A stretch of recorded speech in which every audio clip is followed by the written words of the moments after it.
everyone. It's so great to see all your faces. Thank you so much for having me here today. It is my pleasure to introduce Steve Phillips, and I will read his bio first, and then we're going to sit down in conversation before we get to all of your amazing questions. So, Steve Phillips is a national political leader, best-selling author and columnist. He is the author of the New York Times bestseller, Brown is the New White: How the Demographic Revolution Has Created a New American Majority. He's also the author of the national bestseller, How We Win the Civil War: Securing Multiracial Democracy and Ending White Supremacy for Good. Doesn't that sound great? Ending white supremacy for good. And the book we're here to talk about today, Are White Men Smarter Than Everybody Else? Playing Offense in the Fight for Racial Justice in America.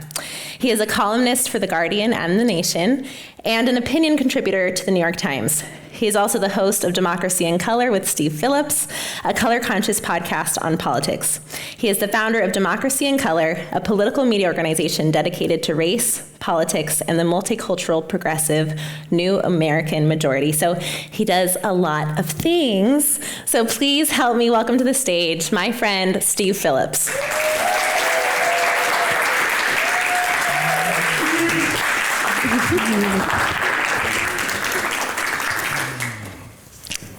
So I have known you, Steve, for over a decade now, and I admire you so much. You've been such a role model for me as a writer because you're never afraid to speak about the topics that other people might avoid and that others might say, you know, when we find ourselves in scary times like we do right now and think, how did we get here?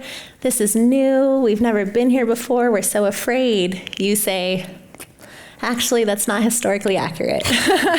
And I'm going to give you the playbook for understanding it.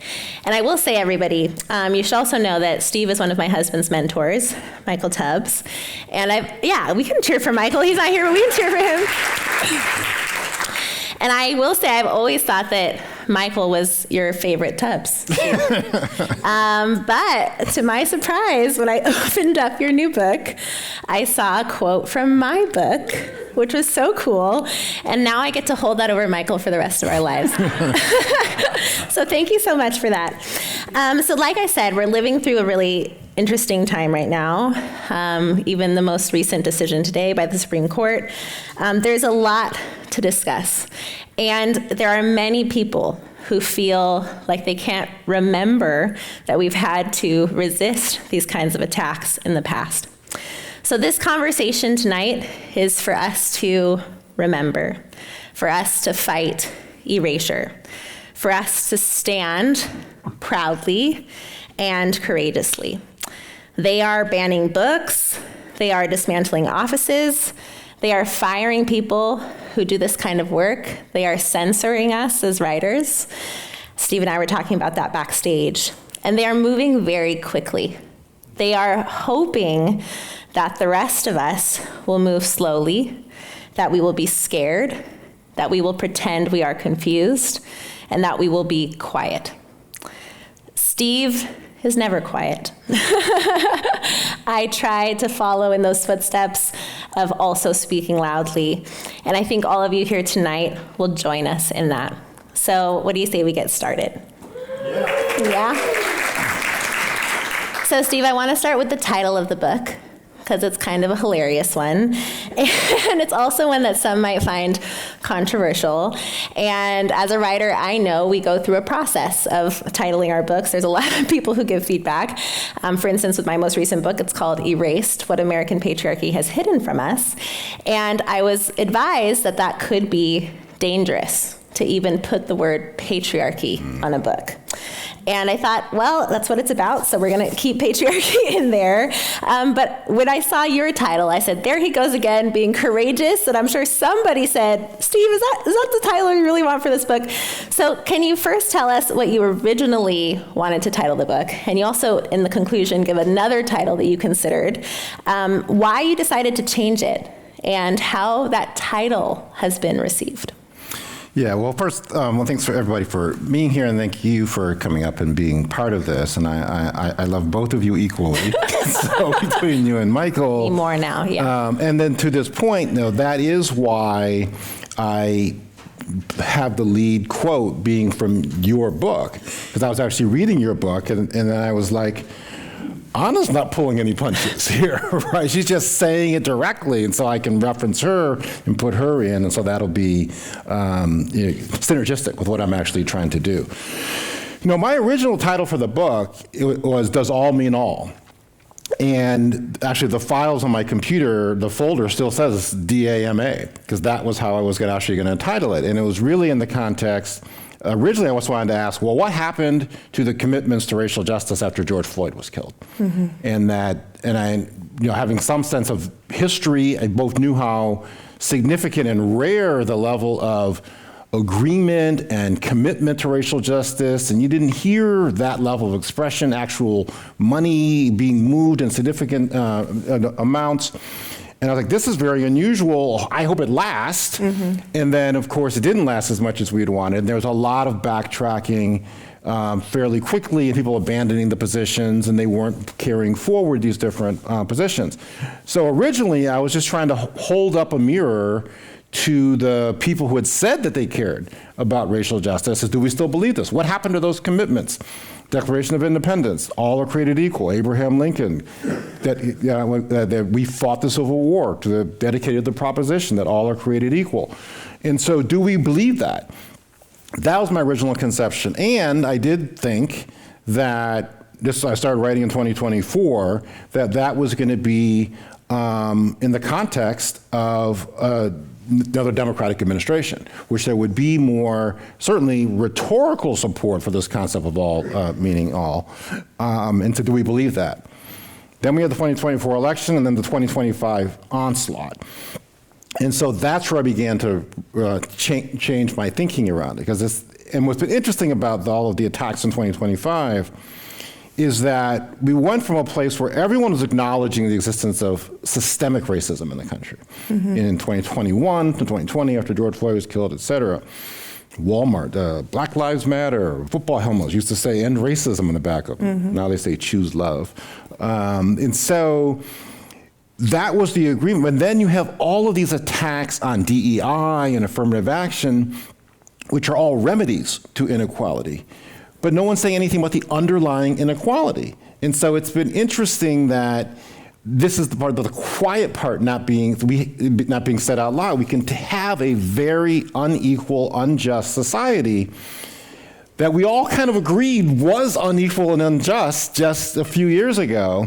And then now we're going to dismantle everything designed to make it more equal, right? But say nothing about the underlying inequality.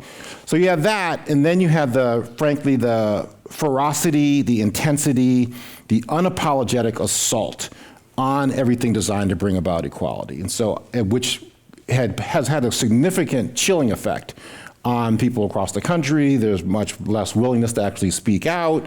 There's a lot of timidity around talking about issues around race and justice and equality. Mm-hmm. And so I felt that we needed to have something that went back at those pushing for inequality with as much intensity and focus and energy as we were withstanding, and to try to flip this script.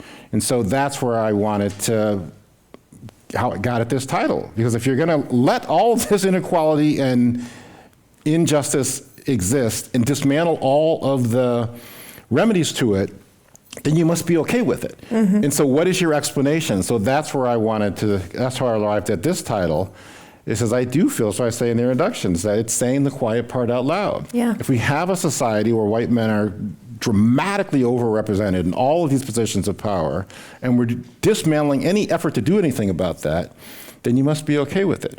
But they're not okay with it, which is why I wanted to make this title, because I want to put people on the defensive and make them have to justify this inequality and this status quo. And then when they can't, then we can start talking about solutions. Yeah, I love that. And how has it been received? How does it go when people are like, what's the title of your book?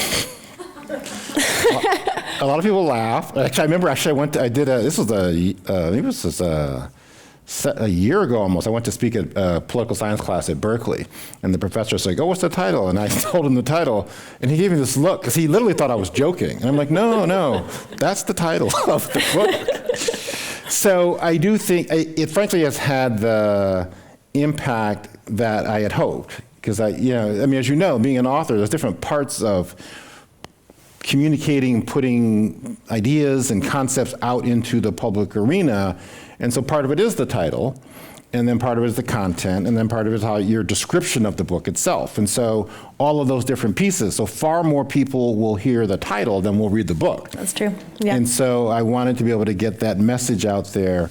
So, and it maybe, I've been somewhat discerning about wanting to be in the run of the right audiences and the wrong people and whatnot. But I did speak to the Association of Black Foundation Executives. They had 1,000 Black Foundation execs from all over the country. And they were very happy to hear the title. And whatnot. That's perfect. Okay, so the central question that you're asking in this book, and I love it because anytime, so Steve is brilliant, and you've probably read his other books, you maybe know him, but you'll see it in this book if you haven't already. He knows our history so deeply. He knows the law so well. But he also has a way of taking something that can seem really complicated and making it simple. And the central question is so powerful and so simple, which is, when we're asking why are minorities underrepresented, right, at any given company or in a school or in an institution, we then spend all this time really on the defensive, really trying to figure out, what can we do to make sure minority populations are supported, right? And that this is kind of by design, it's the distraction. But Steve says that's not the question we should be asking. The question we should be asking is, why are white men overrepresented? And how that shifts our ability to react. And so I just want you to talk to our audience a little bit about that, Steve, that simple shift that is so powerful and how it allows us to be on the offense rather than constantly reacting to those attacks. Right. Well, this is also in the context of all the attacks that have been coming down, people trying to defend DEI and defend affirmative action.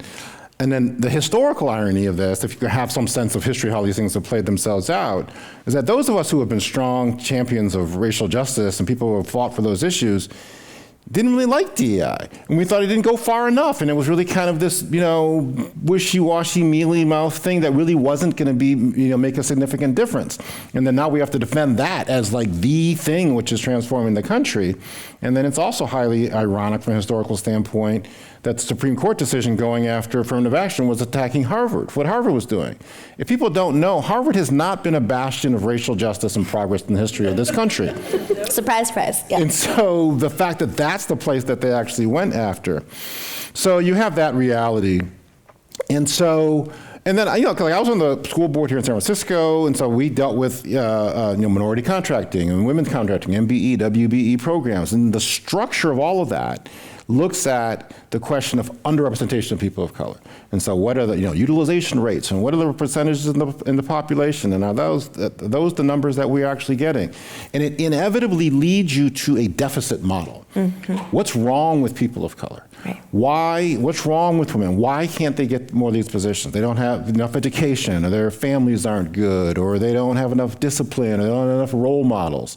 One of my friends, Vivian Chang, said that people of color are over-mentored and under-invested in. Mm-hmm. In that... We all felt that. Mm-hmm. Yes, right? So we have historically been in that position.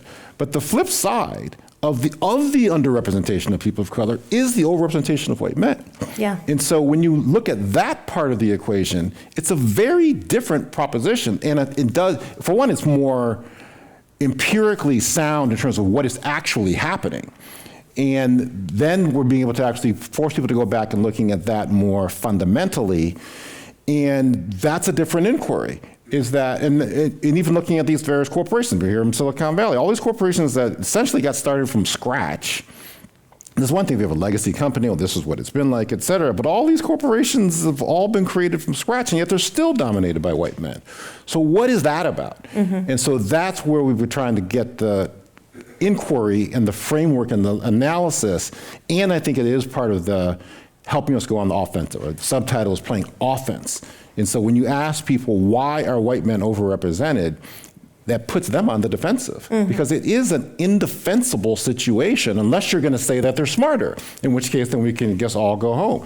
And so that is why we wanted to shift that both from a substantive standpoint, but also a strategic and tactical standpoint. Yeah, and it's powerful because when we come back then to the question, okay, so if white men are overrepresented everywhere, do we all believe that they are better and that they're smarter? And of course, all of us then say no. So then it leads us to say, oh, that's where the actual problem is. Why are they getting all of these opportunities? Has it been built into the fabric of our nation from the beginning? Yes. And this takes me to Steve and his humor. He's very funny. And it's a staple of your writing, and it's in all three of your books, and particularly in your use in this book of the acronym SWAMP. Because typically when the word swamp is used as a metaphor, we know it's to represent murky, chaotic, treacherous situations that are difficult to navigate. It's something that President Trump had used as a slogan when he said he was going to drain the swamp. And his promise to reduce corruption, lobbying influence, and career politicians, lobbying influence and career politicians. He obviously has not done that, but you turn this on its head and you humorously tell us what the actual mess is that we find ourselves in. So I want you to tell us about the swamp and how you came up with this acronym, because I know you, I know how funny you are, and I can imagine the steps that you took to get there and the moment that you said, yep, that's it, that's the swamp. And then we're going to get into the swamp audits. Well, the conceptual flip and switch was this going from the underrepresentation of people of color to the overrepresentation of whites and white men. And so that's where I began to feel like, oh, this can help us go on the offensive more.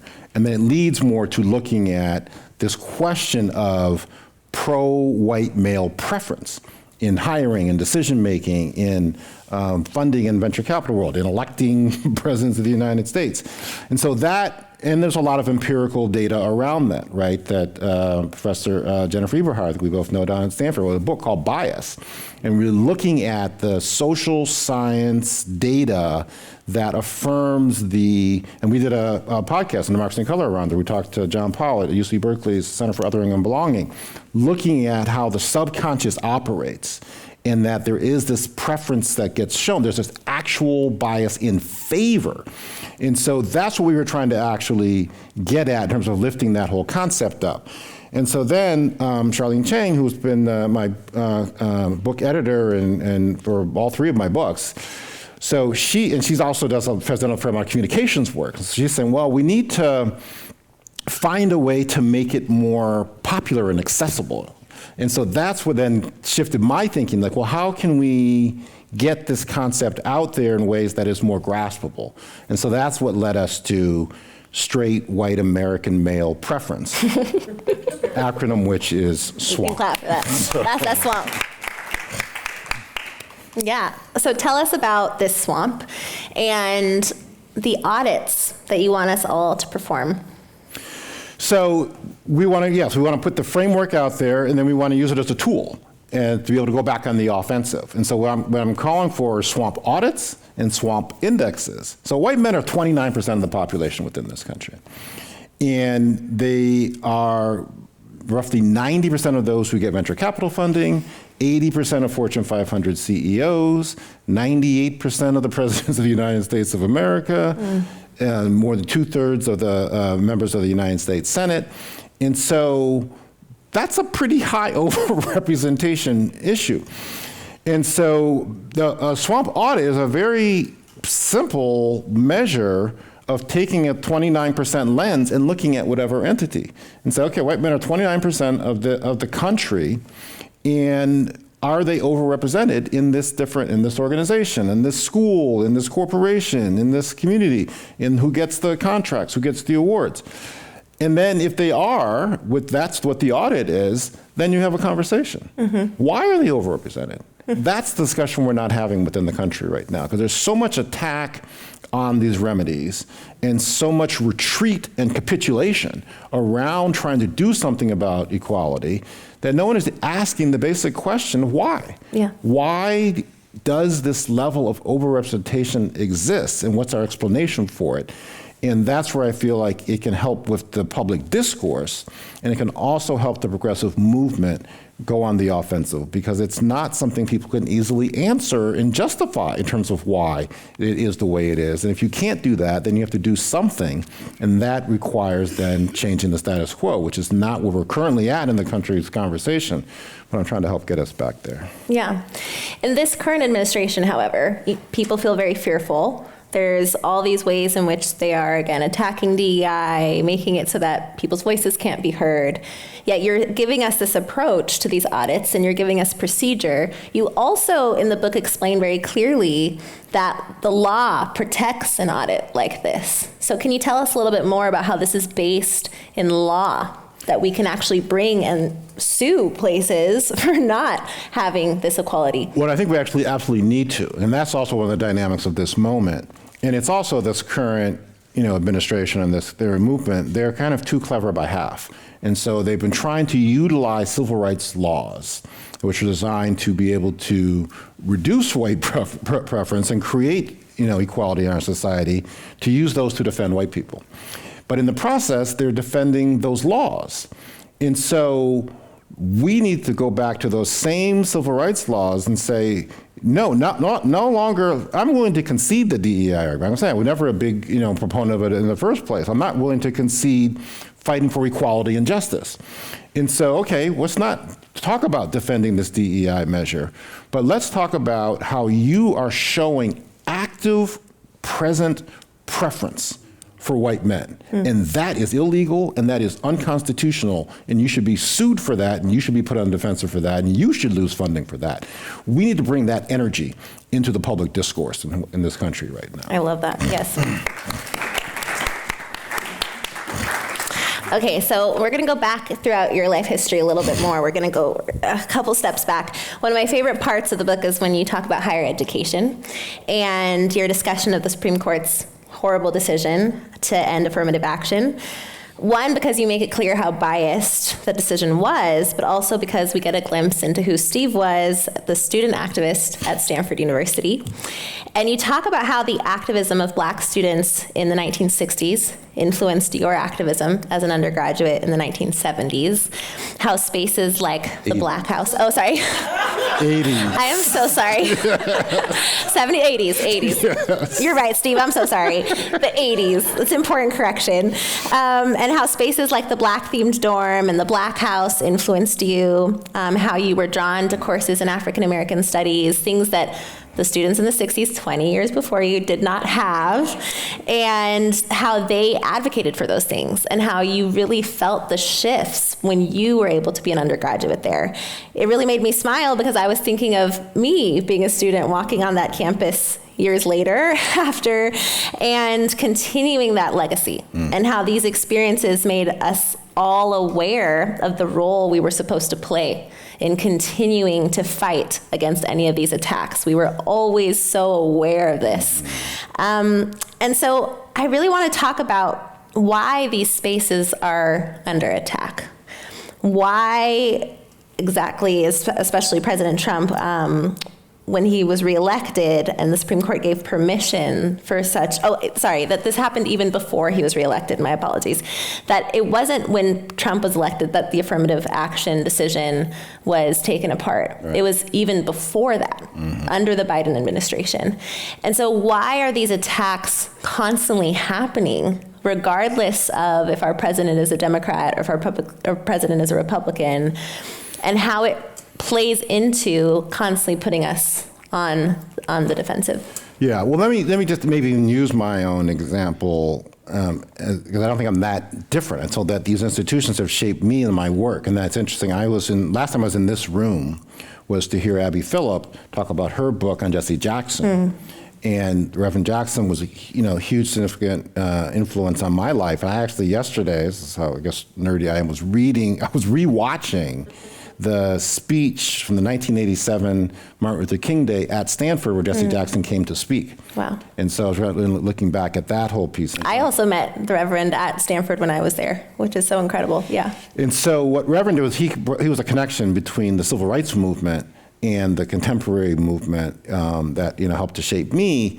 And like I'm quite literally a child of the civil rights movement, right? Born in the 60s, my first memories was seeing Martin Luther King when I was 3 or 4 years old. My dad put me on his shoulders when he came to Cleveland. I read all the biographies of Martin Luther King in a local elementary school. And so when Reverend Jackson ran, that was his connection. But the tie piece was so at Stanford, and this is critically important to understand, particularly here in the Silicon Valley, and there's a really good book Walter Isaacson has done on the history of technology and the history of computers and how computers and the internet and all of that came about on college campuses. But Stanford and the other campuses didn't let black people in. And so who was even here to be able to go and discover what computers could actually do and then create companies that then became hugely successful and hugely influential companies?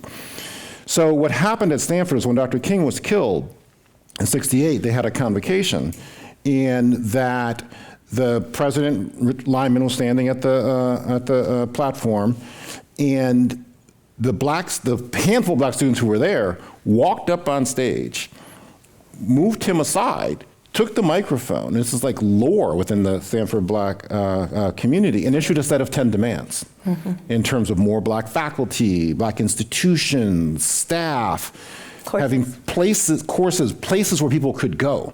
So that reshaped the campus culture, so that when I got there, trying to figure out and understand a world in which I saw lots of inequality and injustice and how all that played itself out, why was that the case? And I was 18 years old, 19 years old. And I was able to turn to faculty, to courses, I was an Afro-American Studies major, to understand the world around how and why this inequality had come to be and why it was the case the way that it was, which then set me on the course that I've been on for decades around trying to continue this work around racial justice and bringing this country to bear. Those years are particularly critical, where you're trying to figure out why things are the way they are, where do you fit in, and what's your contribution. Right. And so these institutions and the staff who support students, because the other side of it is that the preference and the elevation that goes to straight white men excludes and diminishes and marginalizes everybody who's not that. And so where do you get affirmation for who you are and what you can do other than in these pockets and these institutions and these corners of the university that validate that? That's what they're all going after. And they're trying to dismantle all of that. And it's important also to make this point that, and I think I mentioned this probably too briefly in the book, this president is leveraging the federal government's budget and threatening people, if you don't do these things, you're going to lose all this money, et cetera. The majority of the money that the federal government has comes from blue states. And yet they're taking that money that comes from California and New York and Illinois and places like that and trying to say, we're going to withhold that money. And so I think in terms of understanding where we are at in this country and how much power we actually have but don't appreciate, that's another element of this. Absolutely. And tell us more, though, how this happens under Biden, right? Because we tend to have a lot of conversations where we think we can blame everything on Trump, right? Which is just an inaccurate understanding of American history. And it also allows us to put down our guard sometimes. And I think that is a reminder to us of the need to never put down our guard. But I'm curious if you can give us a little bit more commentary on that, because it's not just President Trump who we're up against. Right. Well, now you're to my second book. We're going back. So I started that book in 2021, I believe it was. And, the MAGA movement and Trump then had been the country very, we thought that time very divided. Little did we know where we were heading to. And so I started out trying to look at the Civil War as a metaphor to understand what's actually happening within the country. And then the more I began to actually read and research, it became clear that the Confederates and their ideological and genealogical heirs had never stopped fighting the Civil War. And that I didn't even know everybody knows Lincoln was assassinated, but I didn't know the specifics, that Lincoln was assassinated 5 days after the supposed surrender at Appomattox at the ending of the Civil War by an unapologetic, proud Confederate white supremacist. And the assassination of Lincoln then elevated a white supremacist to the president, Andrew Johnson, who said, this is a white man's country, and as long as I'm president, it's going to be a white man's government. And so I say all that to say is that struggle has been going on around this existential question of, is this a multiracial democracy or is this primarily a white nation? And that is a fight. And we don't appreciate the need to win that fight and to build and wield power to create this multiracial democracy. That is my primary critique of Joe Biden and his administration. They did not understand we were in a fight and in a battle. They surrendered the fight around the Voting Rights Act in this pursuit of trying to get bipartisanship and get a bipartisan bill passed on this theory that then that would show all these people how reasonable they are. Whereas what we should have been doing was strengthening the Voting Rights Act, particularly relevant saying this today, and so that we could defend and manifest the power of the new American majority.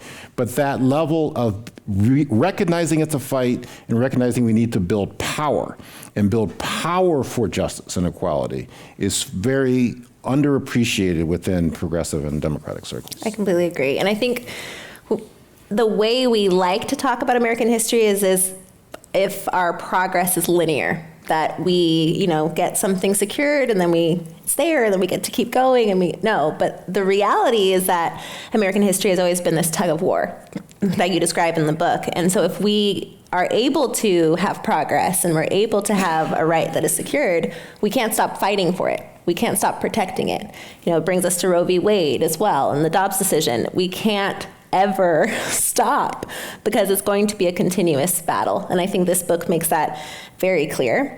Can you tell us then about your idea around Project 2126, which seems so far away from now, Steve, my goodness, and why you believe that those of us who are fighting to achieve this true multiracial democracy need such a long-term vision? Because I think this brings us right to that question. Right.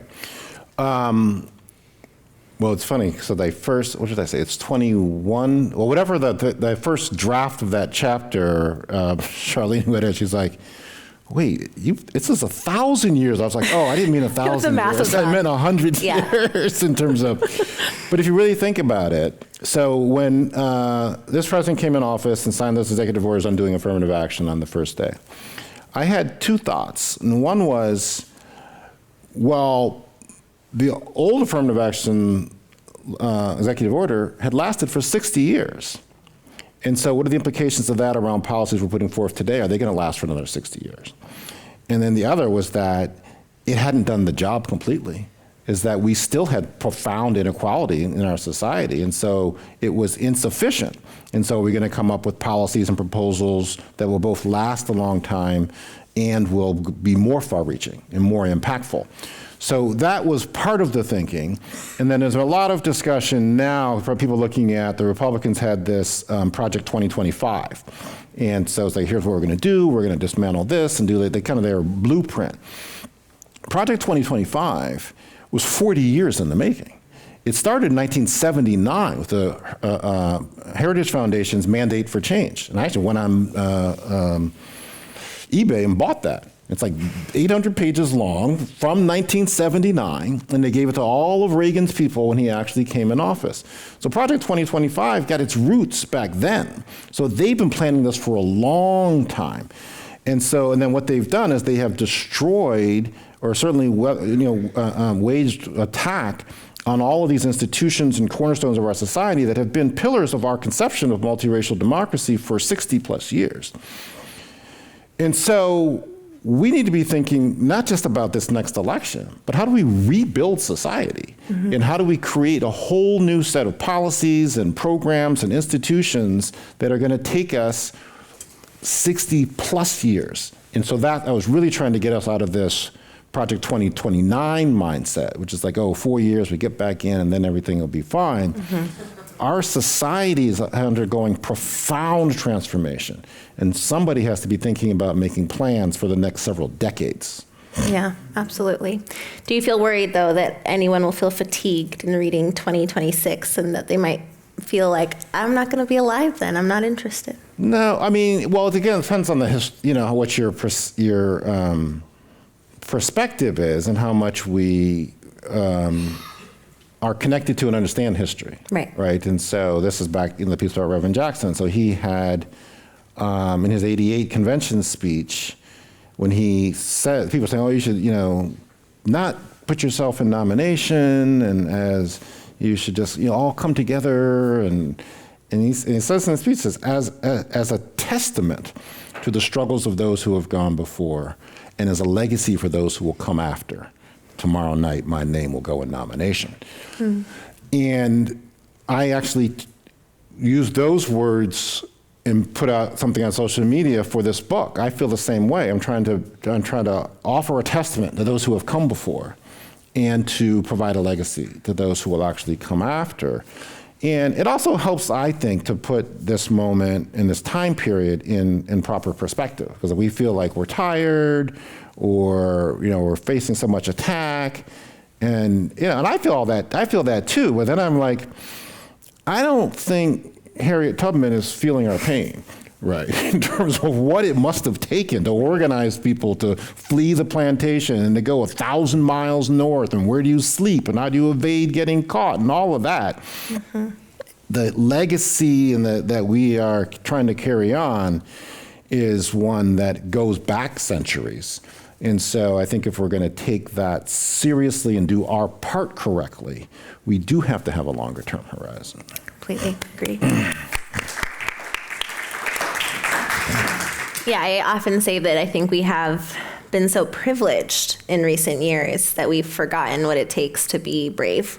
We've forgotten what it takes to do this work of fighting, and this is, yes. I want to ask you a question. Oh, okay. I didn't see that coming. Well, it's also, I want to ask you this is partly why I had, lead the book with your quote, and why I wanted to have this conversation. And I want you to talk about why you chose to write about patriarchy. Because that I feel like my lens and my orientation has really been with the race lens, but I have less, knowledge and history and depth around patriarchy and sexism and the gender struggle. And so you were talking about what you wanted to do with that book. Yeah. And so I want you to say something about that, because that's why I lead my book with your quote. Thank you. I was noticing that, Stephen. This book, there's more about the sexism and the patriarchy of it, and I thought, wow, you really read my book. Yeah, I think so. It's really the basis of everything in our nation. And what I'm arguing in Erased, which is my second book after The Three Mothers. In the first book, I write about the mothers of MLK Jr., Malcolm X, and James Baldwin. And everybody always asked me how it was possible that these women had been erased when they all did what their sons later became famous for long before their sons were born. And the answer was always pretty simple for me. It's patriarchy, and the fact that we don't really understand how it operates in the United States, and that we like to comment on patriarchies across the world. It's one of our favorite pastimes as Americans, but we don't analyze our own. And the reality is that our founding fathers chose to build a republic of men, and that when they signed the Declaration of Independence and they win the Revolutionary War, there's 10 years before the Constitutional Convention. And in those 10 years, they become very fearful because the revolutionary spirit is continuing to spread across the nation. People who are enslaved are continuing to fight for their rights. Women are asking to be included in new ways. Indigenous people are fighting to be included. Poor farmers are trying to be included and treated more fairly in this nation, hence Shays' Rebellion and multiple other rebellions. And so our founding fathers go into the Constitutional Convention with fear and insecurity as their driver. They want to maintain control, and they want to make sure that they don't lose power in the nation that they've fought to win. And so they decide who gets to be human based off the Constitution, and they define that humanity saying that it's anybody who is like them. So men like them are going to get the right to vote. Men like them will own land. Men like them can represent themselves in business decisions. They write letters to the women in their lives saying women should not by any means participate politically. They should not even voice their political opinions. And then we know that the Constitution protects the institution of slavery. So we understand that they've created this binary of man-woman by erasing any indigenous practices that recognize people beyond that binary. But then they also further the inequity by saying, people of color, you aren't even a part of this gendered hierarchy that we're creating. So we know, for example, they're saying that white men pass on their status and that white women, their only role is to reproduce that status through children. However, by law, black women were told that they were the ones who passed their status on to their children, because by law, black women were property and their children were property. And no matter how they came to have those children, which we know happened in many horrific ways during times of slavery, those children were going to maintain the status of their mother. So it cast black women as the furthest away from this gendered hierarchy, and yet told everybody who was excluded from the gender hierarchy, including immigrants from that point forward, including poor people, because at first the founding fathers only wanted people who owned land to be able to vote, including people who experienced disabilities, including women, who were not the ones who were associated with them, that if they just assimilated enough to these two recognized groups, then maybe one day they would know what it was like to be treated as human beings in this nation. And so that's how you get a whole group of people who are not actually considered human here to protect that system and to do their part in maintaining that system. And it's just those of us who weren't tricked by it who have continued to push for more. So we've all been taught to fight basically for our right to be gendered in the way our founding fathers defined it. And racism is justified as a result, first, of the gender binary as it's combined with whiteness. And I believe that everything after that just makes so much more sense. And our history, as we said earlier, can be summarized by that tug of war between those who wanted to maintain the original social order and those who said, this isn't enough and we have to fight for more. And I have yet to find an example in American history that doesn't fit into one of those two categories. But that's the summary, of Erased. Thank you. Thank you so much. Audience, okay. Just to tie knot, because that, I felt if we're going to look at why white men are so prominent and have all these positions, that we have to understand patriarchy more. And then I was like, let me lift up someone who's really studied patriarchy. Yeah, it's complementary, these texts. It's interesting because we were both writing them, not really knowing we were in this conversation together as we were writing. Yeah. So it's very cool to see how they come together. So I appreciate you so much for that, Steve. My last question before I read these questions. I talk a lot in my book about how in order to maintain something that is made up, American patriarchy is fabricated, right? It's not the natural order. It's not divine, no matter how much it's presented to us that way. It is built by men. But in order to make something that is built and fabricated, to make it seem real, to make it seem divine, there are consequences that are constantly dealt out to those who can see beyond it, right? And you are one of those people who can see beyond it. And you speak very courageously in that. But are you ever concerned about any of the consequences of this system? Or have you experienced any of it, whether it's, I don't know, online harassment or silencing or censoring?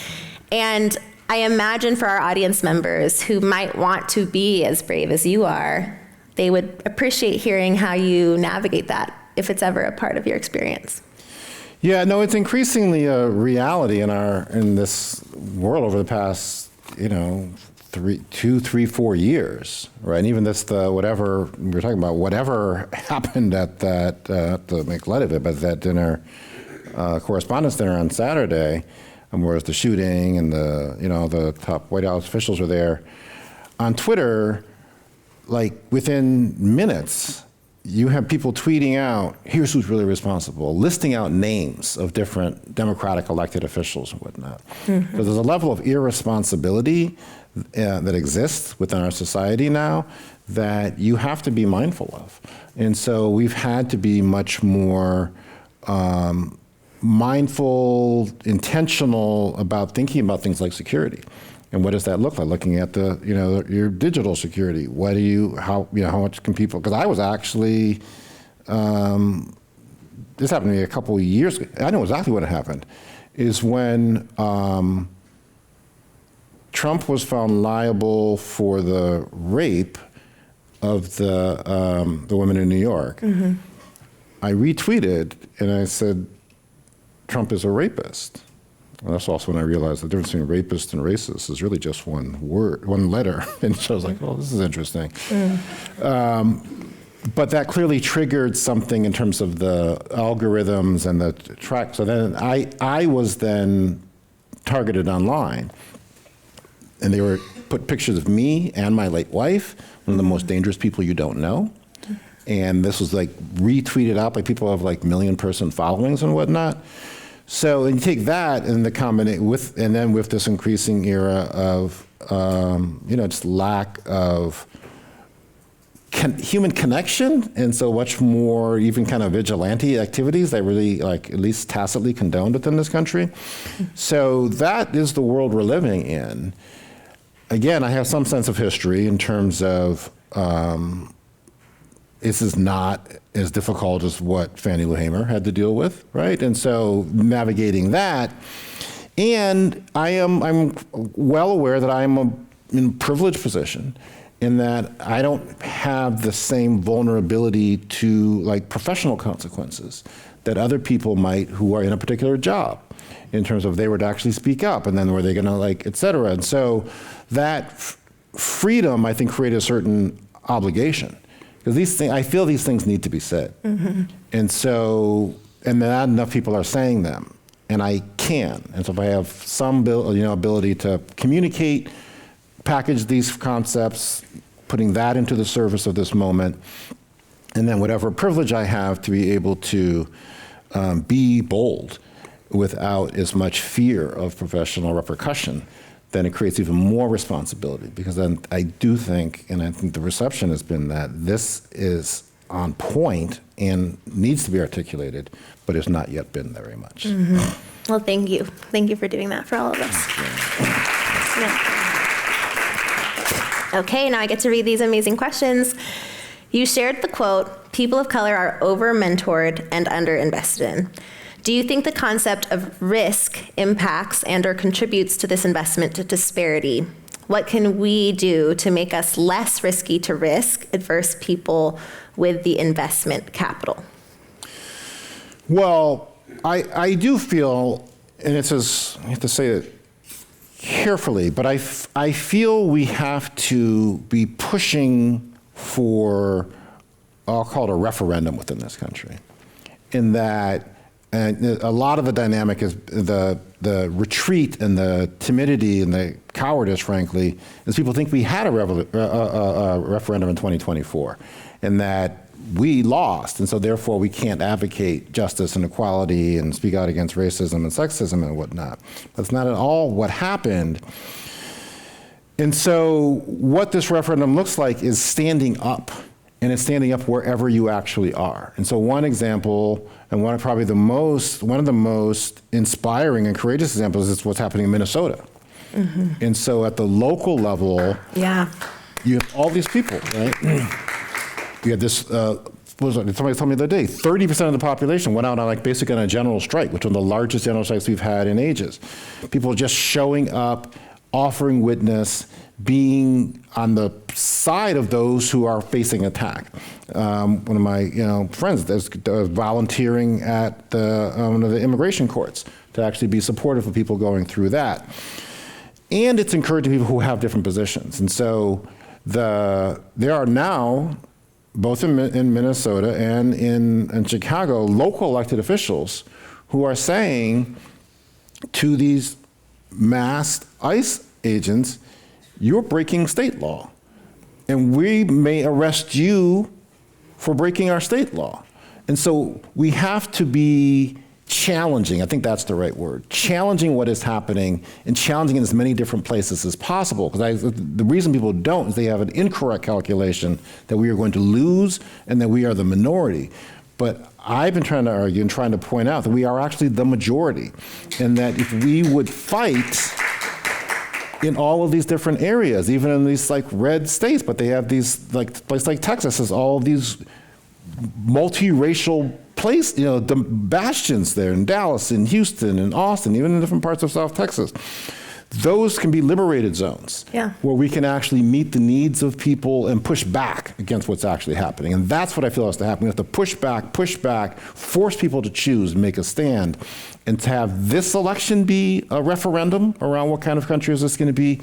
And that's what I feel 2028 needs to play itself out. Not just around this narrow issue around our gas prices too high, which they are, but it's who are we as a people and as a country, and to challenge the population to be able to see what's happening and make a choice for a different vision of what this country should be. Okay, next one. Dr. Martin Luther King wrote about how resistant white people were to racial integration. He foresaw the changes in the low, and how, I think maybe in the low, he fought so hard for, sorry, it's a little hard to read this one, for would not lead to equality. How do we shift the culture to beloved community? Well, there's something that is an opening, something I actually want to say, is we haven't said enough around this, because I'm a fierce critic of racism, champion for racial justice, calling out pro-white preference. It's critical to understand in this country, both intrinsically as well as strategically, that there have always been white people who have wanted this country to be a multiracial democracy. Yeah. And they have always been on the part of wanting this to be a multiracial democracy. Thomas Jefferson, for all of his flaws, put into the Declaration of Independence draft a condemnation of the slave trade. But the slave-owning states made him actually take it out. You have the abolitionists. You have the civil rights movement, James Reed and Viola Liuzzo and all of the different the people who went and fought in that movement.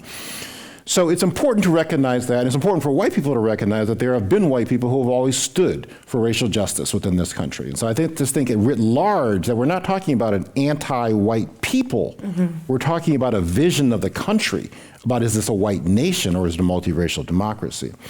And then from a strategic standpoint, the history of this country prior to the 1960s was basically, politics was a contest among white people.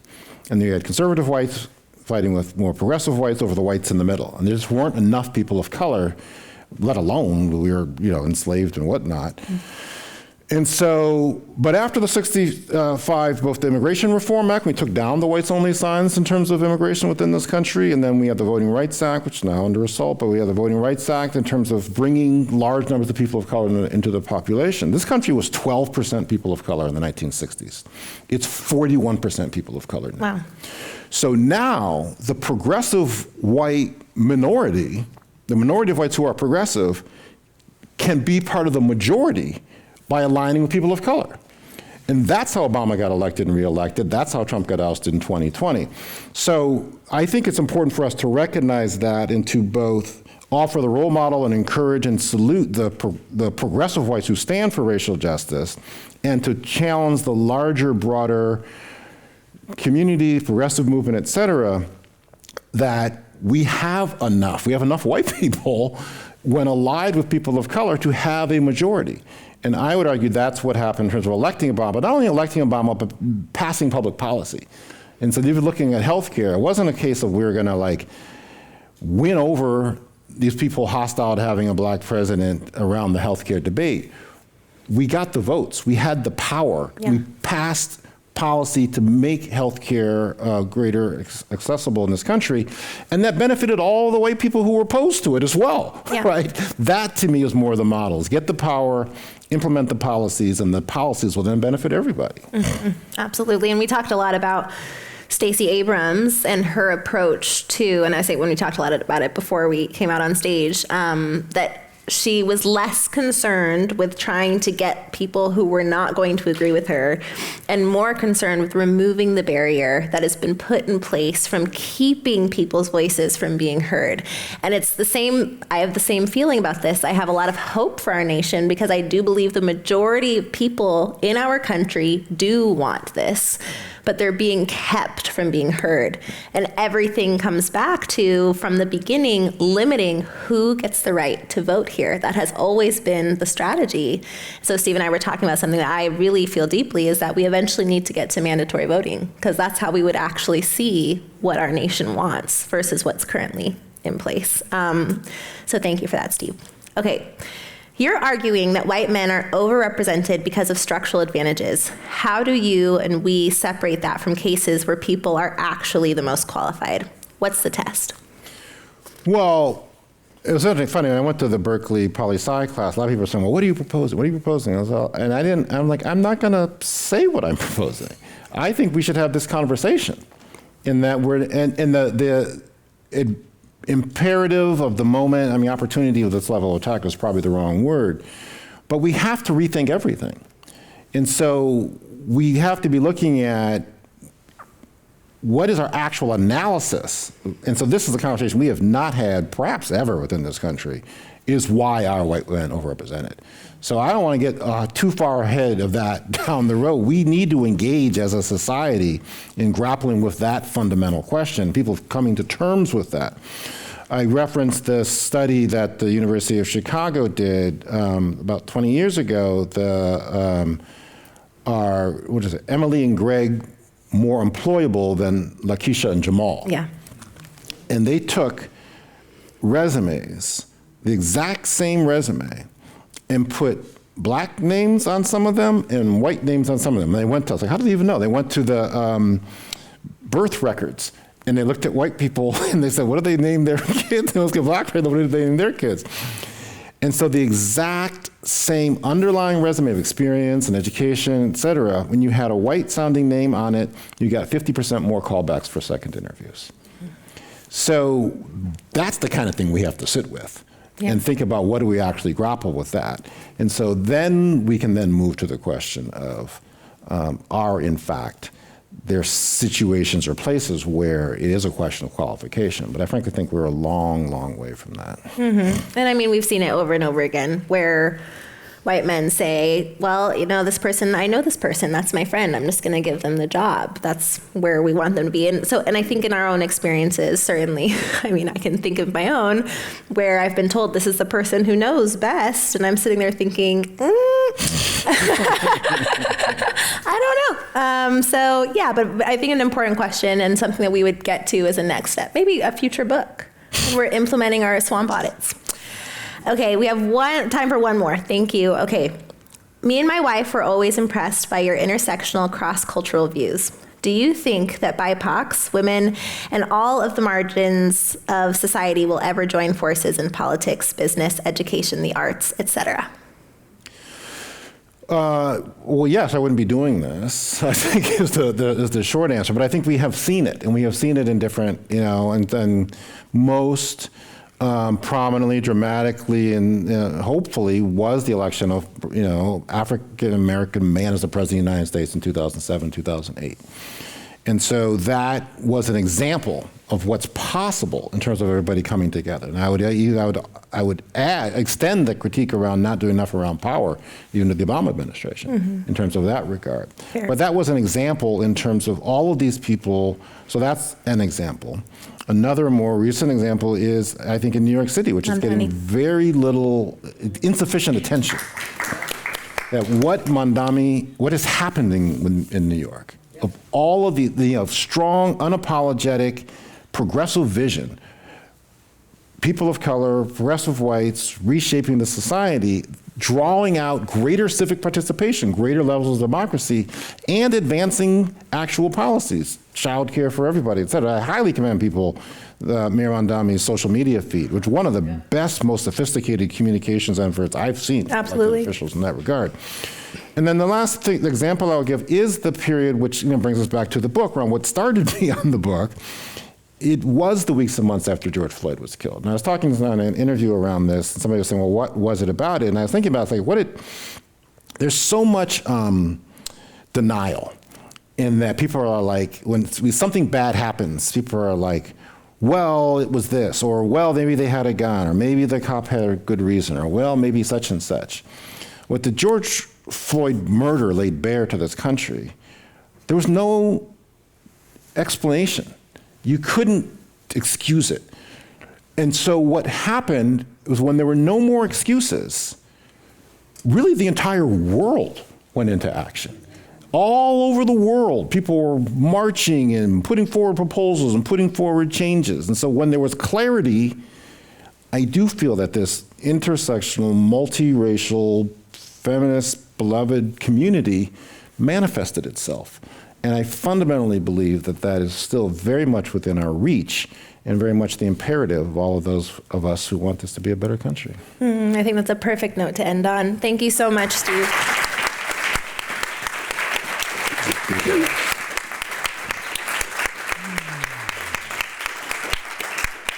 And thank you to our amazing audience. And I'm sorry I couldn't ask all of the questions, but Steve will be available outside signing books. And you can, I'm just going to give permission, you can ask him directly. Thank you all for being here. Thank you, everybody.